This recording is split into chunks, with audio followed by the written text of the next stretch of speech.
How are we doing today? We're doing well? I hope so. Today we will be reading The Enemy by Charlie Hickson once more. We're almost at the end though, so that'll be fun. Also, if you prefer the TikTok format, then I also stream on YouTube. If you go, I think there's a YouTube Shorts version, so you should be able to, watch from there if you prefer that. Nice way. Yeah, I'm melting, but I've got a fan next to me, so a bit of solace, one could say. Anyways, we'll do a little recap of what happened previously, and then we'll begin. Okay, so John and Achilles have a long fight. Achilles is losing, and he sort of puts up a front to make John lower his guard, because John is bigger, stronger, and better than fighting. Everything's in John's favor. Achilles has one of his ears cut off in the fight, and he ends up winning by extending his spear and jumping John after sort of making John think that his spear, his reach was only 1 meter.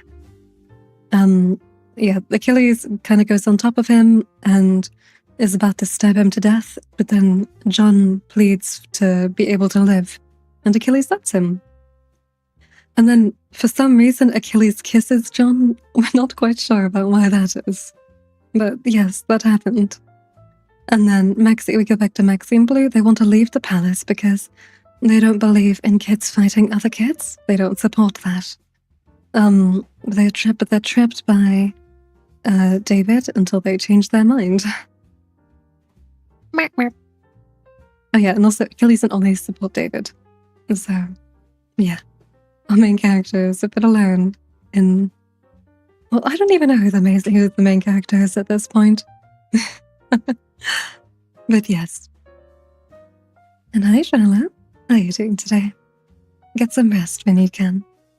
And thank you for the follow. I appreciate it. We'll start the reading now. And yes, Fallon, I did enjoy the food pictures. Yum, yum, yum. Chapter 60. Sam didn't think he could walk another step. He was leaning against the kid, not sure exactly which one of them was holding the other up. They hadn't spoken for ages. They were too tired and hungry and scared. The steady, thin drizzle was making them cold, sapping their spirits. They'd been wandering aimlessly, trying to find food and avoid the marauding gangs of grown-ups who seemed to be very thick on the ground. The kids light ahead eventually ran out of fuel, and in the dark, they were even more confused. They'd passed among the towers of the city and got lost in the tangle of streets that clustered at their feet, backtracking, running, hiding, going in circles. They tried to shelter in several different buildings, but nowhere was safe, and there was nothing to eat, and the darkness grew even deeper. Was it bye-bye sway? Bye-bye, Ghostland. I hope you can enjoy listening to stream while you sleep. And good luck with what you have to do, Sway. The river had to be close, and once they hit it, they'd know where they were and could get away. But they were losing hope of ever finding it. They knew that if they didn't stumble across it soon, they'd have to find somewhere to spend the night. But the thought of that frightened them. This was an alien place. There were no proper houses, only offices and bars and shops. They wanted to get away from these gigantic glass-faced blocks that hid nameless secrets.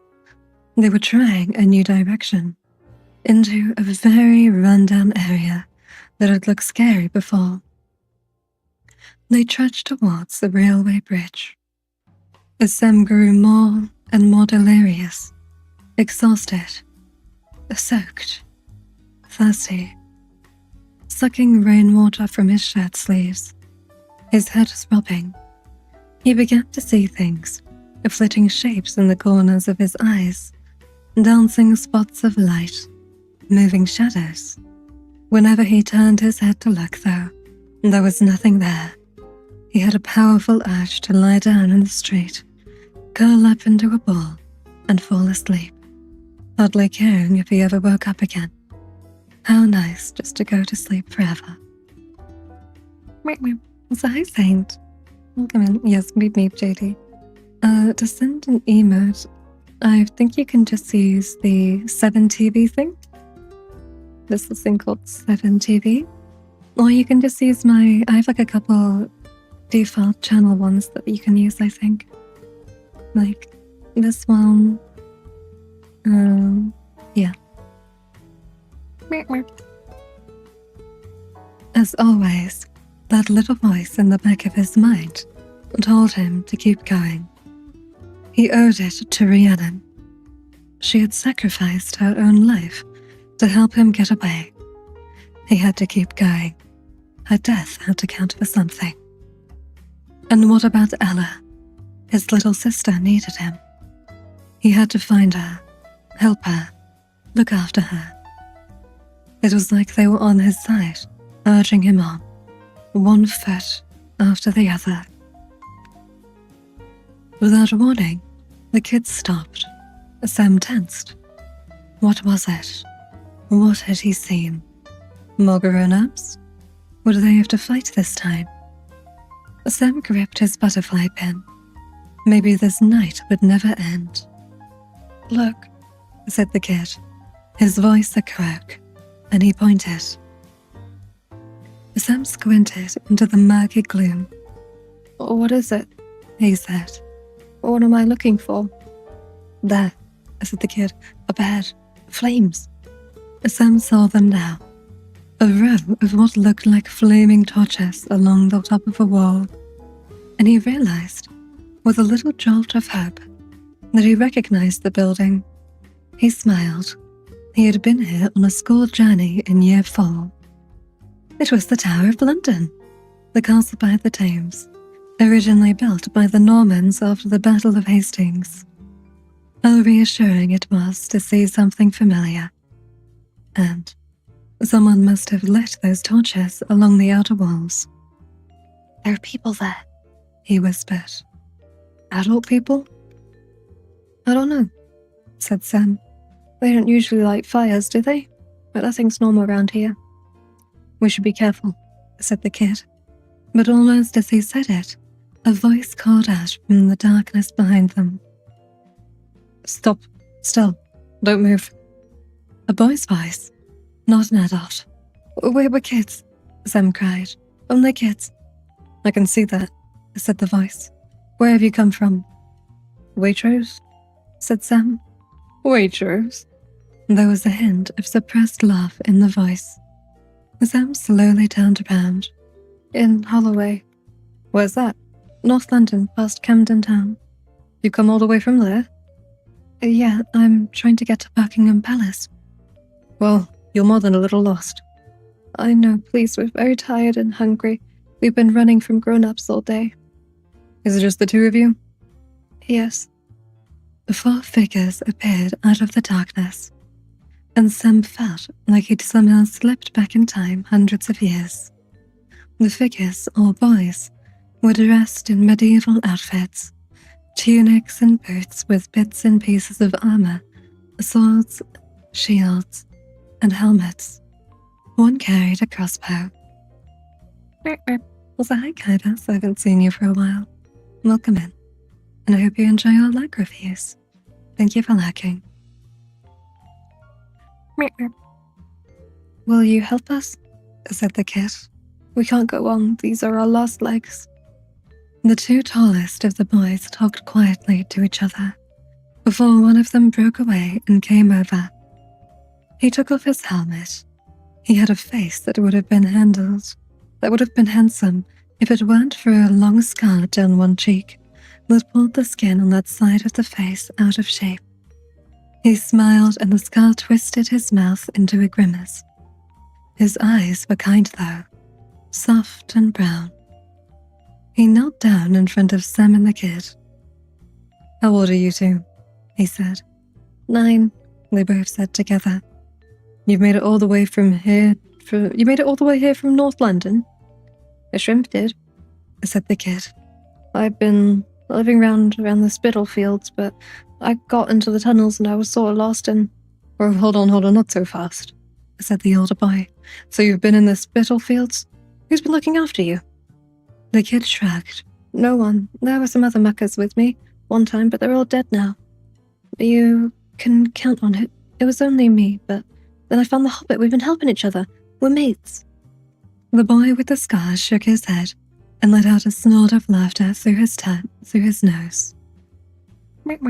Also, hi, Finny. As long as the chat is in English, it's completely fine.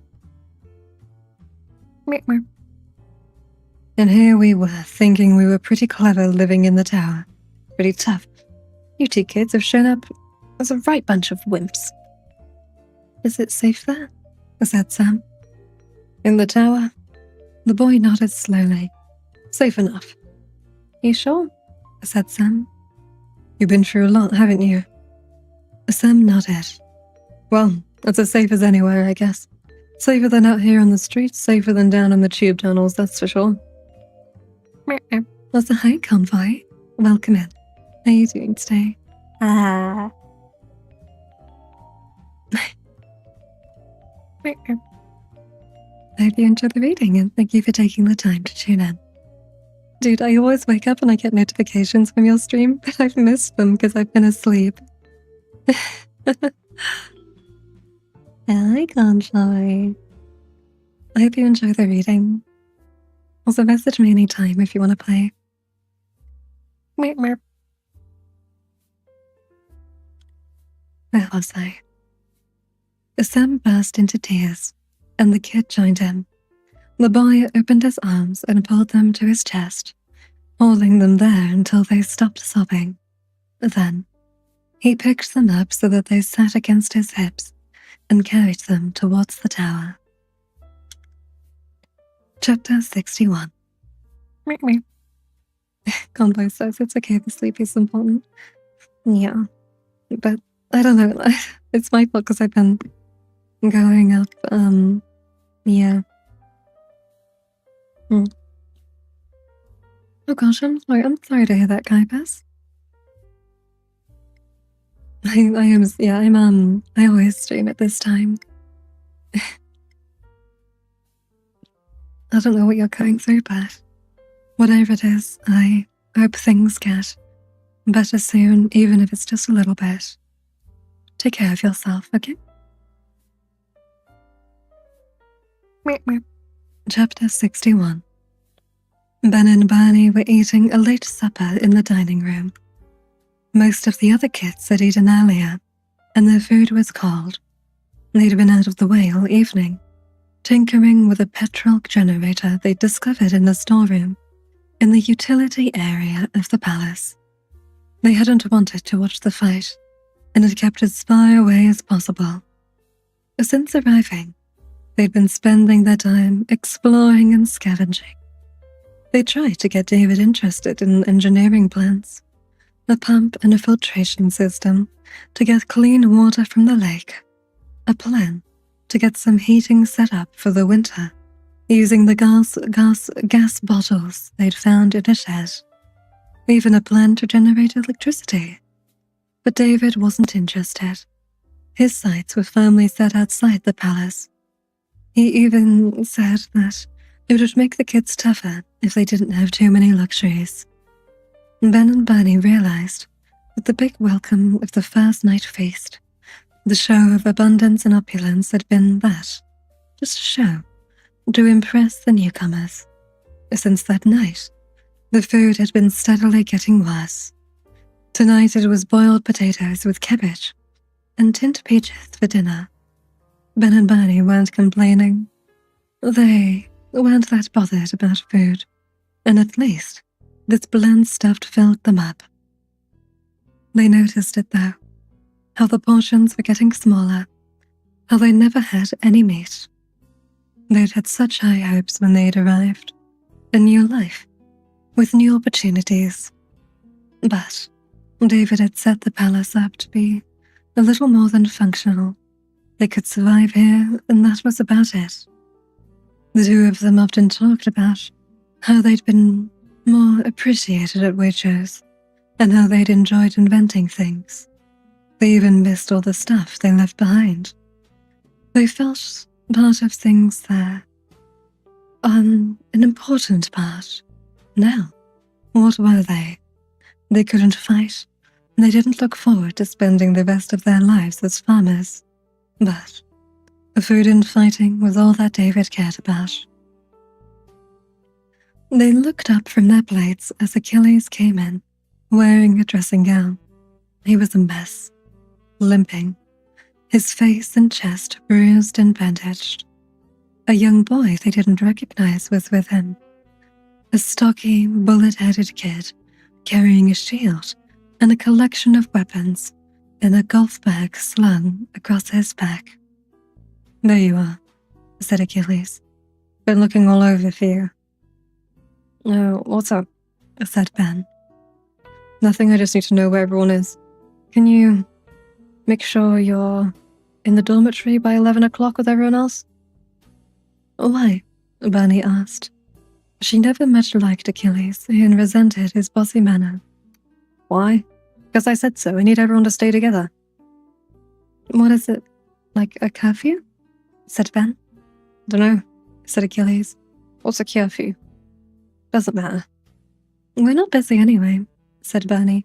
We're busy anyway," said Bernie. "Might not be able to make it by 11. "You will be able to make it," said Achilles. "I'm not asking you. I'm telling you.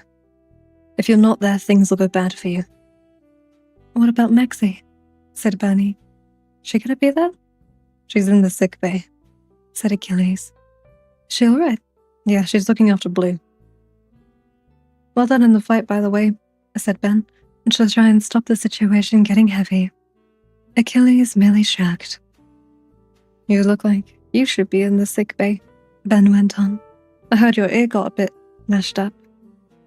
That fella nearly cut it off. So when's Blue coming out?" "Do I look like a doctor?" said Achilles. "No," said Bernie. "You look like a patient."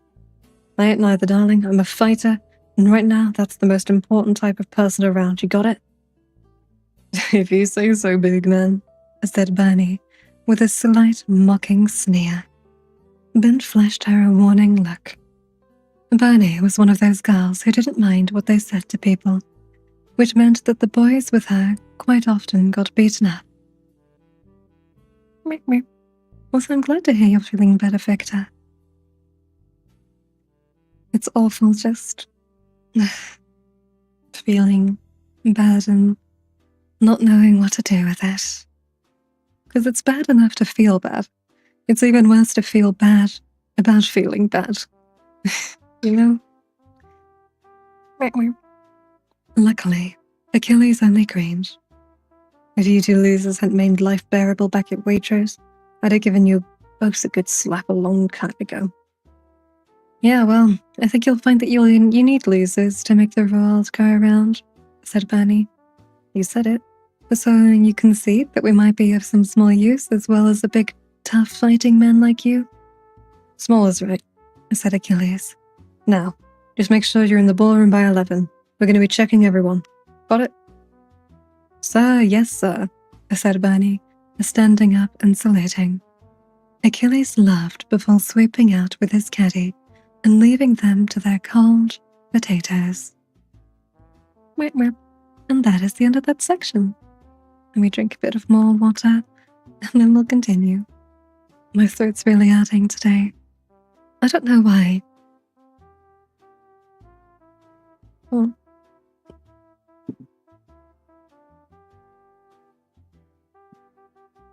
But yeah, today's stream will probably be a shorter stream because of how bad my throat hurts.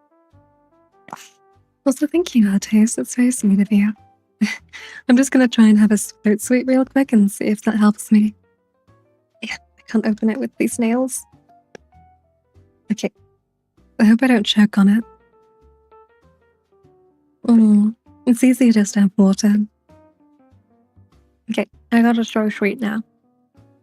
Yeah, Artis. Yellow. Let's continue now.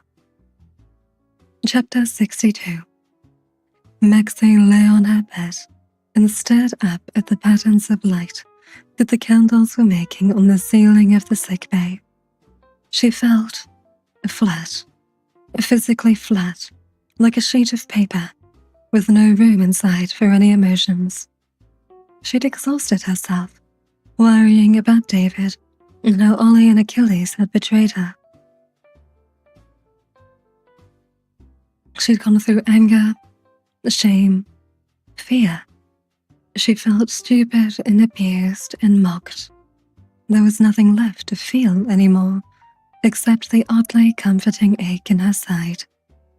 She'd even gone beyond tiredness, resigned herself to whatever lay in store for her. A blank sheet of paper. "I'm sick and I'm tired of feeling sick and tired," she said. "I know how that feels," said Blue, who was also lying on his bed staring at the ceiling. "I think some pharaoh had that engraved on his tomb," Maxie added. "Yeah, times don't change much, do they?" "I don't know about that," said Maxie. "I can't think of any other time in history when most of the population of the world was wiped out by some unknown illness." "What about the Black Plague? The Black Death?" said Blue. "The plague, I think about half of the people in Europe died during that one. We still made it through, though. We've done it before, we can do it again." "You're optimistic, aren't you?" "Why not?"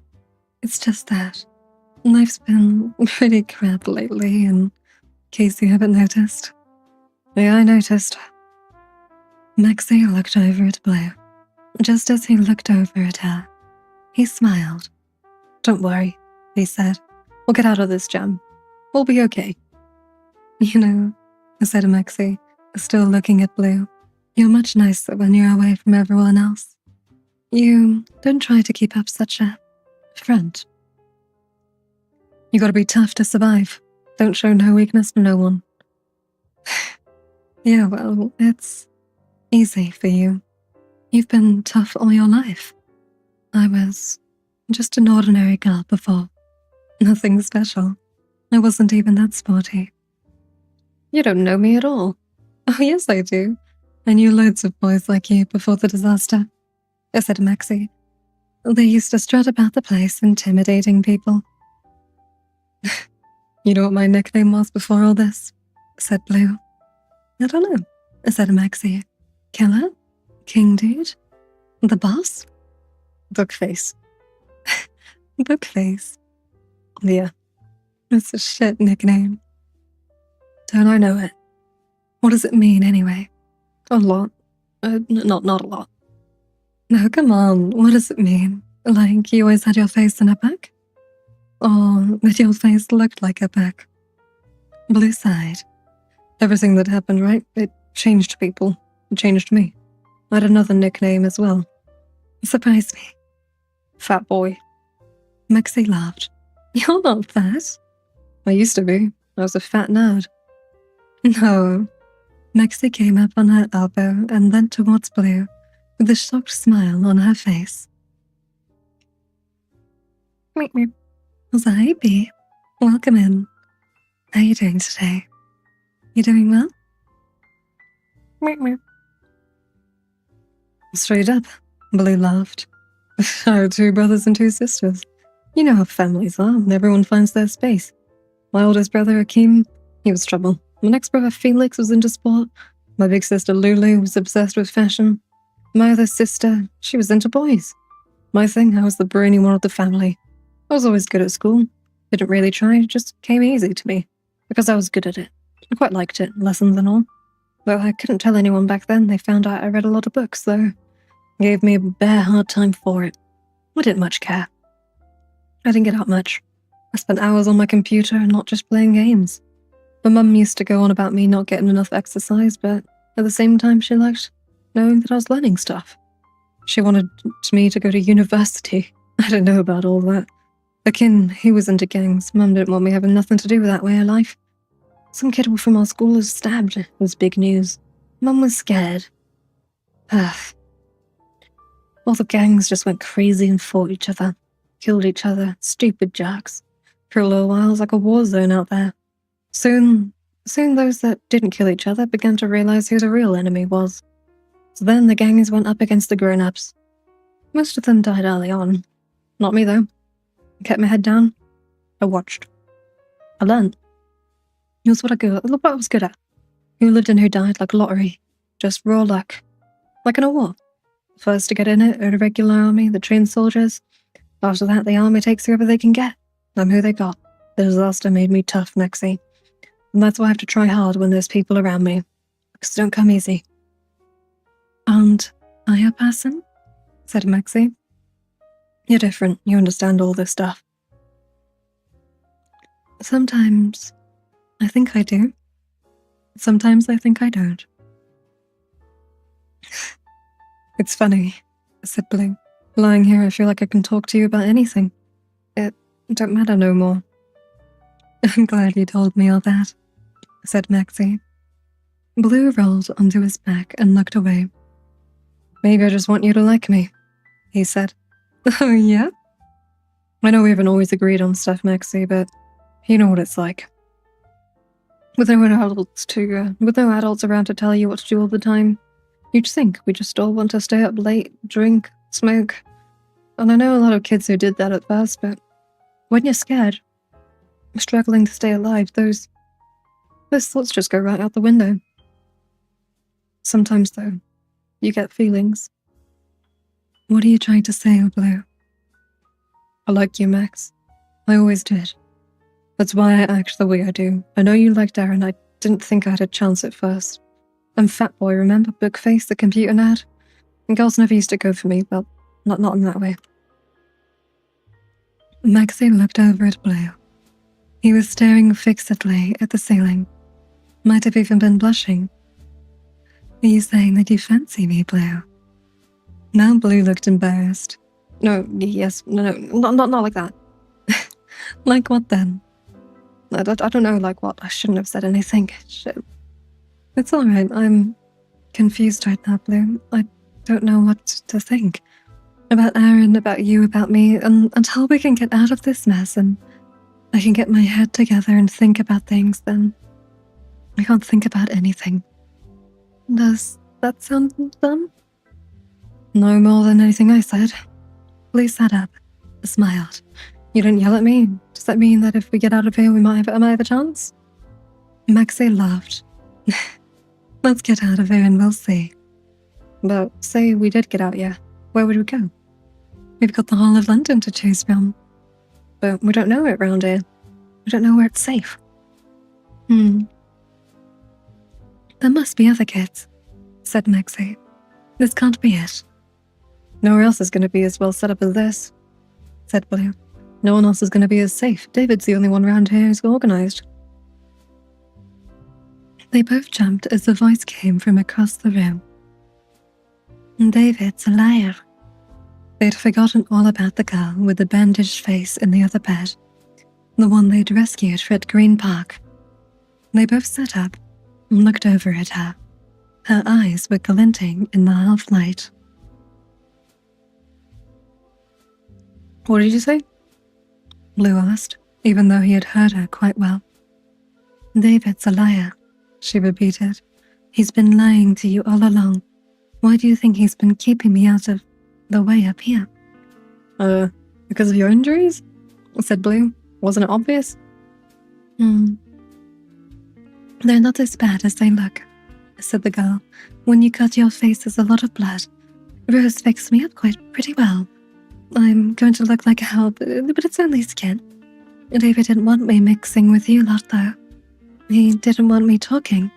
Once it was clear they were keeping me prisoner, I made sure I didn't speak, hardly even moved. Just listened. I don't get it, said Blue. Where are you from? The museum. Museum? Said Blue. What museum? The Natural History Museum, said the girl. There's loads of us living there. It's better than here. There's more houses around, more places to find food, although we do grow stuff as well. Just like David? Just like David, said the girl. But he didn't want you to know that. For sure. And it's not just us, said the girl. There's kids all over London, setting up in safe places, surviving. We tried talking to David before about all linking up and sharing, but he wasn't interested. He wants it all for himself. King David, said Maxie. Me and my friends from the museum, the girl went on. We were searching for some friends of mine who I'd got split up with last year. We heard they might be on the other side of town. We thought it was going to be easy. We got careless. It's mostly safe around here now. There's a few adults, but it's not what it like it used to be. Or so we thought. We hadn't been going more than an hour, then we came across those ones hunting. The girl broke off, stared at something 1,000 miles away. It's all right, said Maxie. I just want to go home. To the museum? Yeah, if you get me out of here, I'll take you with me. If there's kids everywhere, said Blue. Unless they set up, why should we come with you? Because, well, just because I can't give you a reason other than a selfish one. Other than I just want to get home. That's a good enough reason for me, said Maxie. If you'd given us a load of bullshit, I wouldn't have trusted you. We'll do it on one condition, said Blue. Which is? That you don't never tell anyone anything about what I was just talking to Maxie about just now. It's a deal. Okay, said Blue. We're on our way. The only problem is, said Maxie, we do have to actually get out of here fast. And that is the end of that section. I'm just going to drink some water and then we'll continue. Make sure all of you lovelies are staying hydrated as well. Okay?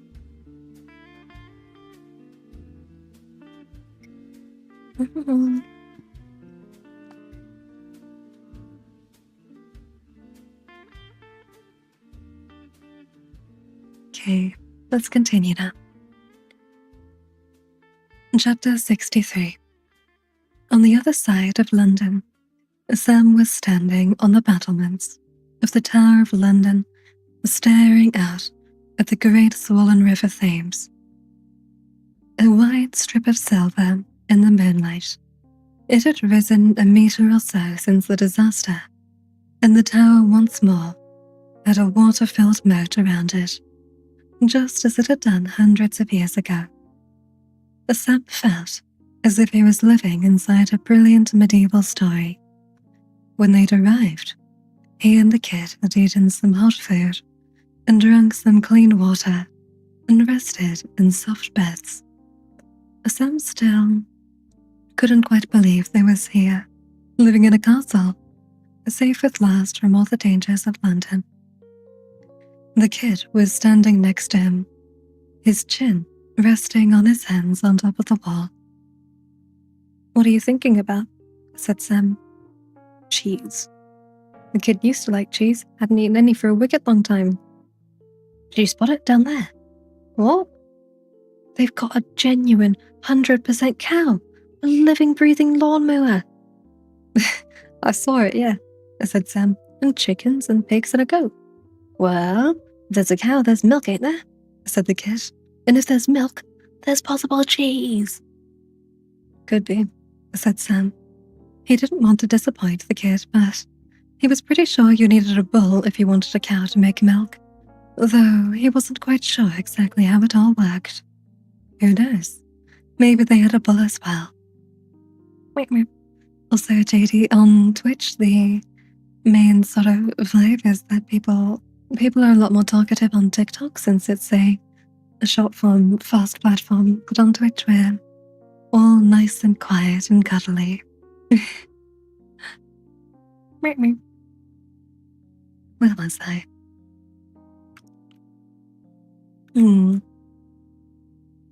You're quite weird, you know, said Sam.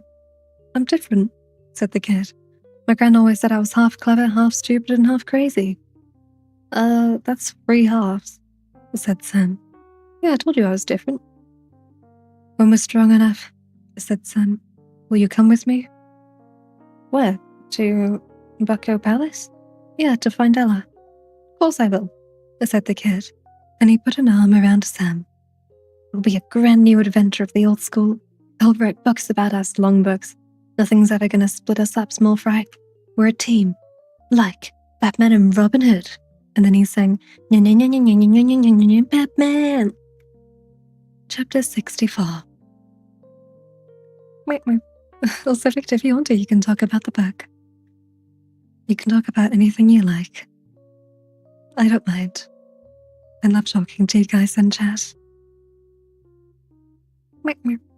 Blue Tack Bill was sitting on his bed, playing with his lump of blue tack, molding it into shapes.